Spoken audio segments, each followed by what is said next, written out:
I never imagined my brother's funeral would become the stage for the biggest confrontation of my life. But there I stood, at the front of the chapel, surrounded by flowers and grieving faces, holding back tears as I prepared to say goodbye to Owen, my brother, my protector, the one person who always understood me. My heart was already aching from his loss. I was nowhere near prepared for what came next. The door slammed open, everyone turned, and in she walked. Evelyn, my sister-in-law, dressed head to toe in designer black like she was starring in her own drama. Her heels clicked down the aisle as she marched straight toward me, eyes blazing. "I want what's mine," she snapped, loud enough for the entire church to hear. "The company, the estate, all of it. If you don't hand it over, Cindy, I won't let the service begin." Gasps spread across the room like wildfire. My hands clenched into fists. Not just at the audacity, but at the pain that never seemed to stop coming with her. I had spent weeks navigating Owen's passing, making arrangements, comforting my children, and now I had to deal with this? Before I could speak, Owen's lawyer, Mr. Halberd, stepped forward from the pew behind me. "Evelyn," he said calmly, holding a thick folder of documents, "you might want to sit down." She laughed. "Sit down? I'm his wife." "No," he corrected, voice steady. "You were his wife.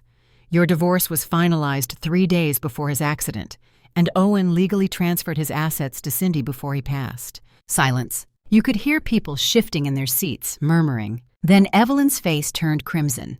She stormed up to me, raised her hand, and slapped me across the face. The sound echoed through the church like a gunshot. And just like that, she turned and stormed back down the aisle, leaving chaos in her wake. I stood there, frozen. My cheeks stung. My heart pounded. I locked eyes with my husband, Frank, sitting beside our kids, Lucas and Mia. His face was a mix of fury and worry. I took a breath, swallowed the rising anger, and turned back to the front.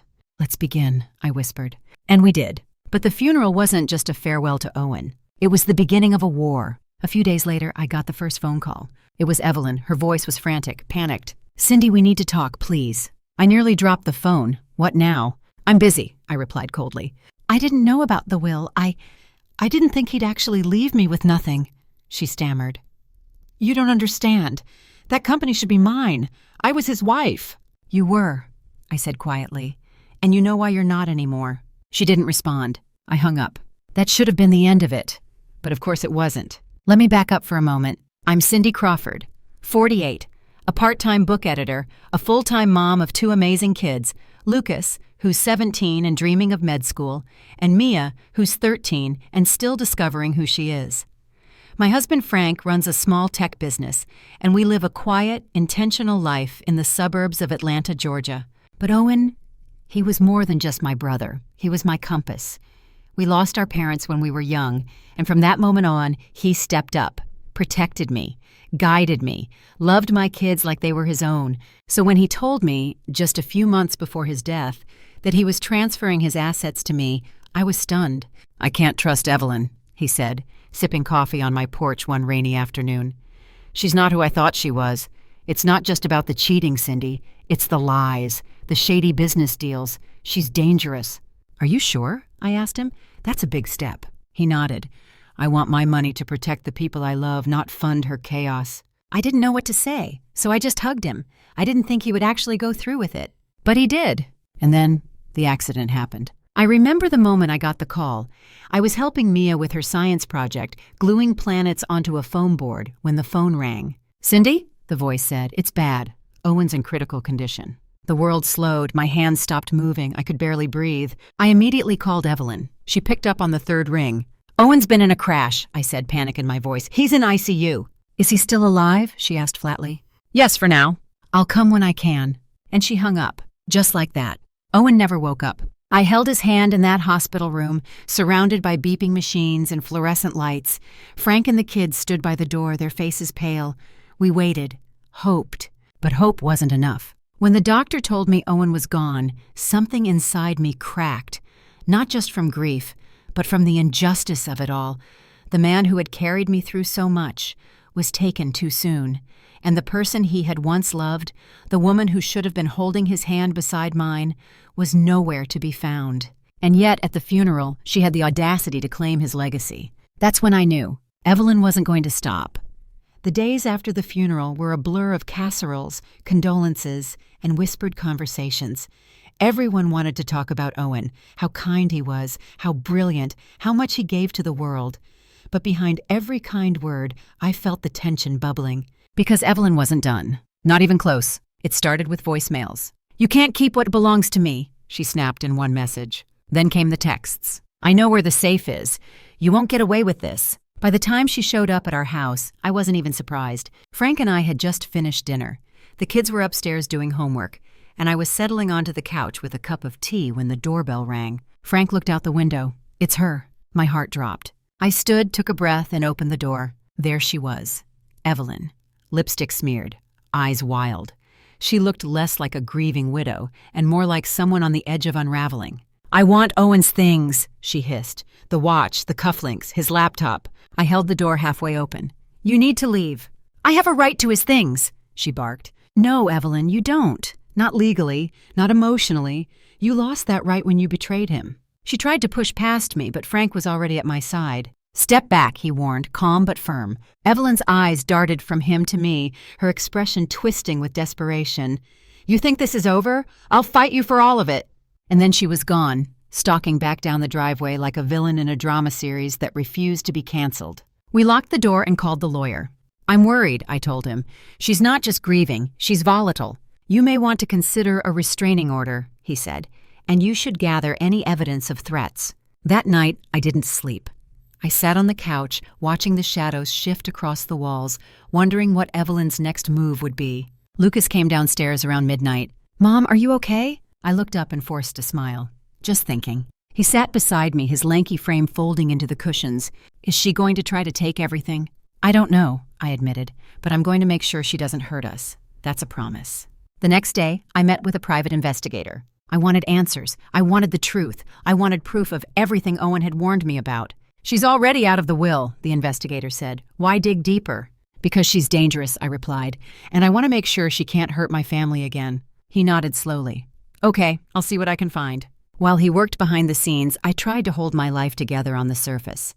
I took Mia to school, helped Lucas prepare for college applications, answered emails for the book manuscripts I was editing. I smiled when I needed to, but inside, I was always waiting for the next knock on the door. It didn't take long. A week later, the investigator called me. "Cindy, we need to talk. I've got something." I met him at a small coffee shop, heart pounding. He slid a manila envelope across the table. Inside were documents, bank transfers, business names, wire trails. "She's been laundering money," he said quietly. "Fake companies, shady partnerships, and she's been using Owen's name to cover it all." My blood ran cold. "She's in serious trouble," he added. "You're lucky Owen moved everything when he did. Otherwise his estate would be tangled in this mess." "What do I do now?" I whispered. "Keep quiet for now. Let me keep digging, but be careful. She's spiraling." I nodded, stuffing the papers back into the envelope. My instincts had been right, but the truth didn't comfort me. It terrified me. That night, I told Frank everything. We sat at the kitchen table, the envelope between us like a ticking bomb. "We need to protect the kids," I said. "She's desperate." He agreed. "We should talk to a lawyer, file something formal." "Restraining order?" I asked. He nodded. The next morning, we did just that. We met with a family attorney who listened patiently as we described Evelyn's behavior, the funeral, the threats, the visit to our house. "You're doing the right thing," she said. "This is about more than property. This is about safety." I walked out of that office feeling a strange mix of fear and relief. Fear of what Evelyn would do when she found out. Relief that we were finally taking control. Back home, I sat down with Lucas and Mia. "I want you both to know that we're handling things," I said carefully. "We're filing paperwork to keep Evelyn away." Lucas's eyes narrowed. "Do you think she'd hurt us?" "I don't know," I said honestly. "But we're not going to take any chances." Mia leaned her head on my shoulder. "I miss Uncle Owen." "I do too," I whispered. "And I know he'd want us to be safe." The days after we filed for the restraining order were filled with a strange kind of quiet. Not peace, just the eerie silence before a storm. I tried to keep life normal for the kids. School drop-offs, dinner at 6, movie nights on Fridays. But every knock on the door made my heart leap. Every unfamiliar car parked across the street made my stomach twist. And then one afternoon, the storm came knocking. Literally. I was helping Mia with her homework at the dining table when the doorbell rang. I looked up and saw her flinch. "Stay here," I whispered. I walked to the door, slow and careful, peeking through the peephole. It was Evelyn. Again. I didn't open it. I just raised my voice enough to be heard. "What do you want, Evelyn?" "I just want to talk," she shouted, pounding on the door. "You can't keep ignoring me." "I've asked you to stay away," I said firmly. "You have no right to be here." "I was his wife," she hissed. "You think this is over? I'm not walking away without what I'm owed." "You were his wife," I repeated, each word like a blade. "But you lost the right to any of this the moment you put greed over love. Now leave before I call the police." I watched her hesitate. Then I noticed something that made my blood run cold. She was holding up her phone, recording, trying to bait me into saying something she could use against me. I stayed silent, calm, cold. Eventually, she turned on her heel and stormed off. I locked the door, heart racing, and immediately called Frank. "She was just here," I said, my voice shaking. "Recording, threatening, it's getting worse." "I'm coming home," he said without missing a beat. "We're not waiting anymore. Let's prepare for court." The following morning, we met with our lawyer to finalize the restraining order filing. She looked over the investigator's files again, her brow furrowed. "This evidence of money laundering? This changes everything," she said. "If she tries to challenge the will, this will destroy her credibility." "Can we use it in court?" I asked. "Absolutely, but we'll need to be careful. She's likely to lash out." That was the understatement of the year. In the days that followed, Evelyn doubled down. More texts, more threats. She even posted vague Facebook updates like, "Some people better pray I don't tell my side of the story." It was exhausting, but I held my ground. Because I wasn't just fighting for Owen's legacy anymore. I was fighting for my family's safety. One evening, Lucas came to sit beside me while I folded laundry. "Mom, I think you're really brave." I paused, looked up at him. "I don't feel brave." "But you are," he said. "You could have just given up. Let her take whatever she wanted, but you didn't. You're standing up to her." I smiled, my throat tight. "Thank you, sweetheart. That means more than you know." The day of the court hearing came like a thunderclap. Loud, sudden, inescapable. Frank and I walked into the courthouse hand in hand. The air felt heavy. Inside, we saw Evelyn sitting on the opposite bench, sunglasses perched on her nose, flanked by some slick-looking attorney she must have hired last minute. She looked straight ahead, expression unreadable. When our case was called, I stood tall. I spoke clearly. I told the judge about the harassment, the threats, the slaps, the door visits, the voicemail recordings, the investigator's findings. Evelyn, of course, had her turn. She cried. She wailed. She told the judge she had loved Owen deeply, that I had turned him against her, that I was the one who manipulated him into changing the will. "She stole my life," Evelyn sobbed. "I deserve what was mine, and I will not be erased." The judge looked at her, unimpressed. "Do you have any proof of these claims?" She hesitated. Her lawyer mumbled something, but they had nothing. And then our lawyer stepped up, handed over the files from the investigator, and calmly explained the money laundering, the fake businesses, the forged documents under Owen's name. You could hear a pin drop. The judge took a long pause, reviewing everything. Then he looked up and spoke. "Based on the evidence presented, I am granting the restraining order. Evelyn is to remain at least 500 feet from Cindy Crawford and her family. Additionally, I strongly advise your legal counsel to prepare for a criminal investigation related to the evidence submitted today." Evelyn gasped. Her eyes darted from the judge to me to her lawyer. "No!" she shouted. "You can't do this!" "I just did," the judge said calmly. And with that, the gavel fell. As we walked out of the courtroom, I felt light. Not because it was over, but because it had finally started to feel like we were in control again. Frank put his arm around me. "You were incredible in there," he said. "I just told the truth," I whispered. "And sometimes," he said, "that's the bravest thing anyone can do." The weeks after the hearing felt like waking up from a long nightmare. The restraining order had been granted. Evelyn had gone silent, for now. The investigation into her finances had begun, and for the first time in what felt like months, I could take a breath without waiting for the next blow. We returned home from court that day to a house that finally felt like ours again. Not haunted, not threatened, just safe. I stood in the kitchen that night, making spaghetti, the same recipe Owen used to love. The smell of garlic and tomato sauce filled the house. Mia danced through the dining room with her earbuds in. Lucas sat at the table, finishing a school paper. Frank leaned against the counter, sipping coffee and watching me with a soft smile. This was what Owen wanted to protect, and he had, even from beyond the grave. I visited Owen's grave the next morning, alone. The sky was gray, the air cool. I knelt down beside the polished stone and placed a small bouquet of sunflowers, his favorite. "I kept my promise," I whispered. "I didn't let her take it. I didn't let her erase you." The wind rustled the leaves around me. I closed my eyes and let the silence wash over me. "She tried everything, Owen," I said. "Threats, lies. She even came to our door. But I stood my ground, just like you taught me." A tear slipped down my cheek, but I smiled. "You didn't just leave me a company. You left me the strength to fight for what matters. And I will never forget that." I stayed there for a while, not talking, just being, just remembering. Back at home, I began the quiet process of cleaning out Owen's old office. Frank helped me carry in boxes from his storage unit. Lucas offered to organize the files. Mia, surprisingly, wanted to frame one of Owen's old family photos and hang it in our hallway.